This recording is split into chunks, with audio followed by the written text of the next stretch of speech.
Assalamualaikum warahmatullahi wabarakatuh. Nama saya Rina Haryanti. Saya mahasiswi dari IAI Anangsa, tepatnya dari Prodi PGMI Unit 1 semester 4. Di sini saya akan mempresentasikan tugas final saya, yaitu proposal yang diberikan oleh dosen saya, yaitu Ibu Jelita, dengan mata kuliah metodologi penelitian kuantitatif, di mana judul yang saya ambil yaitu pengaruh bullying terhadap motivasi belajar siswa di MI Gampong Mutia. Baiklah, di sini saya akan menjelaskan bagaimana latar belakang masalah. Putus sekolah merupakan proses berhentinya siswa secara terpaksa dari suatu lembaga pendidikan belajar. Putus sekolah yang dimaksud adalah murid tidak dapat menyelesaikan program belajarnya sebelum waktu yang ditentukan. Hal ini disebabkan berbagai faktor, yaitu di lingkungan belajar, banyak putus sekolah, perilaku bullying, dan sebagainya. Faktor-faktor penyebab anak tidak sekolah pada program wajib belajar pendidikan dasar 9 tahun yaitu meliputi tingkat pendapatan orang tua, status keadaan orang tua, kurangnya perhatian orang tua, kondisi mental anak, sarana prasarana pendidikan, kondisi wilayah yaitu akses menuju kesatuan pendidikan pada masing-masing wilayah berbeda-beda. Berdasarkan pandangan tersebut, baik laki-laki maupun perempuan menjadi faktor utama penyebab putus sekolah. Kondisi mental anak bisa juga berpengaruh dengan aktivitas yang didapatkan di sekolah, salah satunya perilaku bullying yang diterimanya. Perilaku bullying ini sudah sering didengar di mana-mana, tetapi kasus ini tidak berhenti sampai sekarang ini. Bullying merupakan perbuatan atau perkataan yang menimbulkan rasa takut, sakit, ataupun tertekan baik secara fisik maupun mental yang dilakukan berencana oleh pihak yang merasa lebih berkuasa terhadap pihak lebih lemah. Usia rentan menjadi korban yaitu 13-18 tahun, di mana di usia tersebut dianggap sebagai masa yang sangat penting bagi kehidupan seseorang, khususnya dalam pembentukan kepribadian. Yang B, ada rumusan masalah. Adapun rumusan masalah pada proposal ini ialah: yang pertama, apakah perilaku bullying berpengaruh terhadap motivasi belajar? Yang kedua, bagaimana hubungan motivasi belajar dengan pengaruh bullying? C, tujuan penelitian. Adapun tujuan penelitian yang hendak dicapai ialah yang pertama, untuk mengetahui perilaku bullying berpengaruh terhadap motivasi belajar siswa. Yang kedua, untuk mengetahui hubungan motivasi belajar dengan pengaruh bullying. Yang D, ada manfaat penelitian. Adapun manfaat dari penelitian ini ialah: yang pertama, penelitian ini digunakan untuk meningkatkan minat dan motivasi belajar siswa dalam rangka upaya meningkatkan kualitas. Dan yang kedua, penelitian ini digunakan untuk membentuk karakter yang cerdas dengan menanamkan berbagai nilai-nilai yang positif. Dan yang E, ada batasan masalah. Batasan masalah ini pengaruh bullying terhadap motivasi belajar.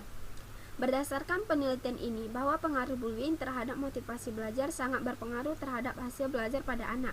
Dalam penelitian ini untuk mengetahui apakah ada hubungan bullying terhadap motivasi belajar pada siswa. F, ada definisi operasional. Yang pertama, ada variabel, yaitu yang pertama saya jelaskan, yaitu ada lingkungan belajar. Definisinya, lingkungan belajar merupakan sesuatu yang berada di luar diri individu, di mana keseluruhan tingkah lakunya individu tersebut berinteraksi dengan lingkungannya, baik disadari maupun tidak, langsung maupun tidak langsung. Ada indikator. Yang pertama, ada lingkungan rumah, kedua lingkungan sekolah, tiga jarak antara rumah ke sekolah, dan keempat ada lingkungan teman sebaya dan tetangga. Yang kedua, ada bullying. Bullying adalah bentuk perilaku berupa pemaksaan atau berusaha menyakiti secara fisik maupun psikologis terhadap seseorang atau kelompok yang lebih lemah oleh seseorang atau kelompok orang yang mempersepsikan dirinya melebihi power atau kekuatan. Yang pertama, ada hubungan keluarga, dan kedua, ada teman sebaya. G, ada hipotesis. Adanya pengaruh positif dan signifikan dalam variabel lingkungan belajar dengan bullying siswa kelas 4 MI Gampong Mutia. Yang H, ada populasi dan sampel. Yang pertama, ada populasi dalam penelitian ini adalah seluruh siswa kelas 4 MI Gampong Mutia yang berjumlah 150 orang. Yang kedua, ada sampel dalam penelitian ini adalah 28 orang siswa dari tiap-tiap kelas 4 MI Gampung Mutia untuk dijadikan sebagai subjek. Selanjutnya saya akan menjelaskan motivasi belajar. Pengertian motivasi belajar. Motivasi belajar ialah suatu kekuatan dorongan dan semangat sehingga menimbulkan kegiatan belajar dan memberikan arah pada kegiatan belajar untuk mencapai suatu prestasi yang hendak dicapai. Motivasi belajar juga bersifat internal ataupun eksternal bagi seseorang individu yang dapat mengarahkan seseorang untuk lebih aktif lagi dalam rangka mencapai suatu tujuan. Adapun kekuatan motivasi belajar siswa karena adanya beberapa indikator yang hendak dicapai adalah: yang pertama, adanya tingkat kemauan dalam mengerjakan sesuatu hal. Yang kedua, adanya waktu yang disediakan untuk belajar. Yang ketiga, adanya tingkat ketekunan dalam mengerjakan tugas. Dan keempat, mampu menghadapi kesulitan yang sedang terjadi dan tidak pernah putus asa. Kedua adalah upaya dalam meningkatkan motivasi belajar. Ada beberapa langkah yang harus dilakukan untuk meningkatkan motivasi belajar siswa. Yang pertama, ada memberikan nilai yang baik untuk siswa, karena bagi para siswa, nilai yang baik dapat memotivasikan dalam kegiatan belajar. Yang kedua, memberikan suatu hadiah untuk menjadikan motivasi yang kuat, di mana siswa akan tertarik dalam bidang tertentu yang akan diberikan hadiah. Yang ketiga, memberikan kompetensi persaingan baik secara individu maupun per kelompok. Dengan adanya dibuat kompetensi persaingan dapat menjadi sarana untuk meningkatkan motivasi belajar. Dan yang keempat, ada memberikan pujian untuk siswa yang berhasil dalam menyelesaikan tugas dengan baik. Pujian yang diberikan tujuannya untuk memberikan motivasi yang baik bagi para siswa. Ketiga, ada faktor-faktor yang mempengaruhi motivasi belajar. Motivasi belajar seseorang sangat dipengaruhi oleh berbagai macam faktor. Yang pertama, ada faktor fisiologis, ialah umur dan jenis kelamin. Yang kedua, faktor psikologis, ialah aspirasi, sikap mental, dan pendidikan. Yang ketiga, faktor sosiologis, ialah lingkungan sosial, budaya, dan latar belakang keluarga. Adapun dua faktor yang berpengaruh terhadap motivasi seseorang, yaitu faktor internal dan eksternal. Yang pertama, ada faktor internal, ialah kemampuan dalam keterampilan, tingkat pendidikan, pengalaman pada masa lalu, latar belakang sosial, budaya, maupun persepsi individu terhadap pekerjaannya. Dan yang kedua, ada faktor eksternal, ialah tuntutan dari kepentingan keluarga, kehidupan kelompok atau sosial, maupun kebijaksanaan yang berkaitan dengan pekerjaannya sebagai seorang siswa. Yang B, perilaku bullying. Ryauskina, Dejuita, dan Setio pada tahun 2005 mendefinisikan bullying sebagai perilaku agresif yang dilakukan berulang-ulang oleh seseorang atau kelompok yang memiliki kekuasaan terhadap orang lain yang lebih lemah dengan tujuan menyakiti orang tersebut.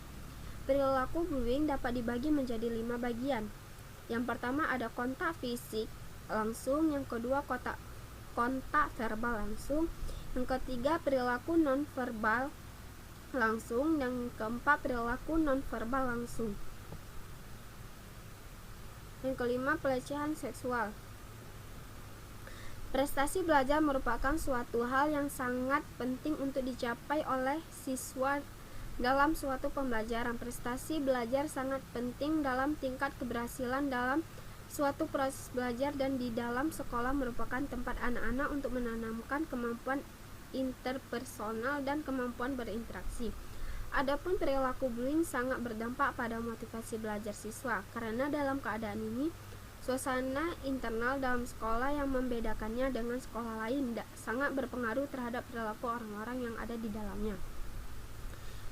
Dan selanjutnya ada metodologi penelitian. Yang pertama, jenis penelitian. Adapun jenis penelitian yang penulis gunakan adalah penelitian kuantitatif.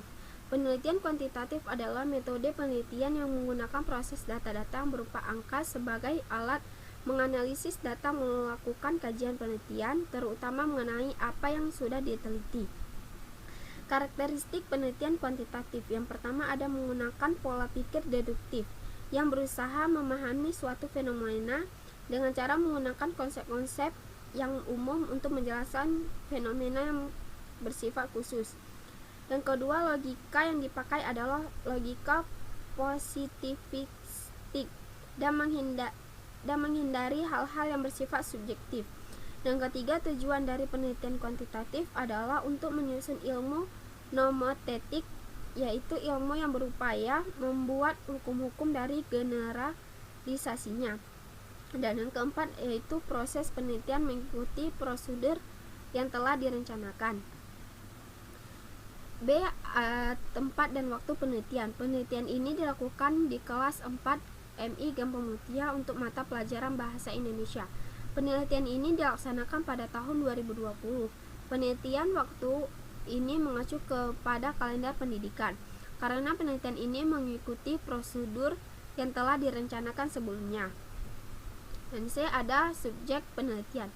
Di dalam penelitian ini, yang menjadi subjek penelitian siswa kelas 4 MI Gampong Mutia, laki-laki dan perempuan. Adapun secara keseluruhan, subjek penelitian ini adalah yang pertama ada peserta didik untuk mendapatkan data tentang aktivitas, hasil belajar dan ikut untuk aktivitas dalam proses pembelajaran. Dan kedua yaitu guru untuk dapat melihat aktivitas dalam pelaksanaan pembelajaran, penerapan metode dengan media pembelajaran dalam upaya meningkatkan kemampuan berbahasa lisan siswa kelas 4 MI Gampong Mutia. Dan yang D ada variabel penelitian. Yang pertama, variabel bebas. Variabel bebas ialah variabel yang menyebabkan timbulnya atau berubahnya variabel terikat. Misalnya X yaitu bullying.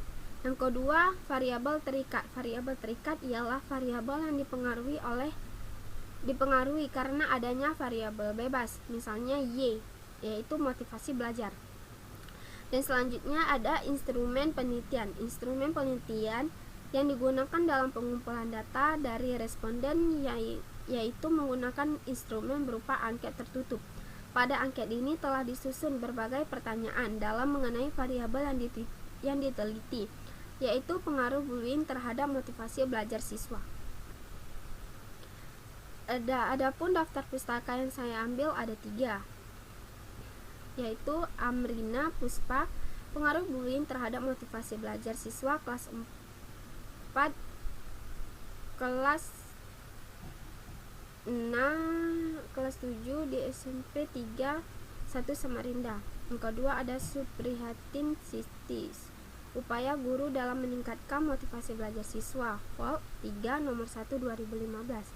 Kedua ada Tamara Tony, pengaruh bullying terhadap hasil belajar matematika siswa kelas ke-10 Madrasah Al-Layyah Al-Saddah Labu Api tahun 2018.